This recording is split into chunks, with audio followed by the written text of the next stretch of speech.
I was doom scrolling the other day and I was watching my favourite food influencer from Bristol who's called Boss Finesse. He uses words like gaff quite a lot. Straight off the bat, we got structural integrity in the gaff. The consistency's looking mad.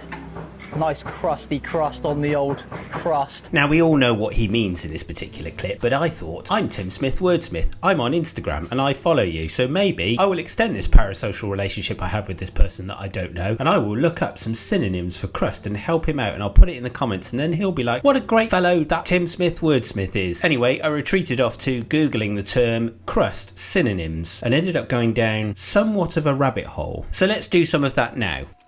So, synonyms for crust are piece, exteriority, covering, and skin. None of those words I think are particularly nice when you think of pies. And then I thought, well, maybe that is the only word, but I tell you what, how about we go into the etymology and try and find something that actually sort of makes sense. Middle English crust from Old French crust, Latin crusta, rind, shell or incrustation, which would be related to crustacean, of course, which is where we get the word crustacean. Goes back even older to a much older word which gave us crystal and crystallized. Suffice to say, isn't actually helpful in our look for a new word for Mr. Boss Finesse. So then I thought maybe I'll have a look at the meaning of the word. Crusta, rind, shell, incrustation, hard and dry outer part of the bread, first recorded in 1561, and that is unhelpful.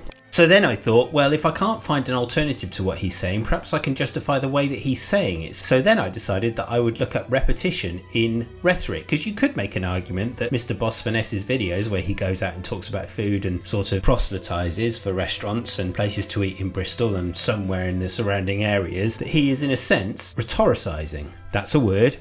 That's a word. Anyway, I found on the Wikipedia page for repetition in rhetoric the term pallilogia. Pallilogia is the repetition of a single word or phrase with no other words in between. This is derived from Greek for fastening together. All of this is to say, actually, it makes for quite a charming and cute moment in the video where he sort of loses his words. And we all do that sometimes, and there's nothing wrong with that. So, did I solve this problem? Was the words we met along the way. Follow for more, I think. Take care.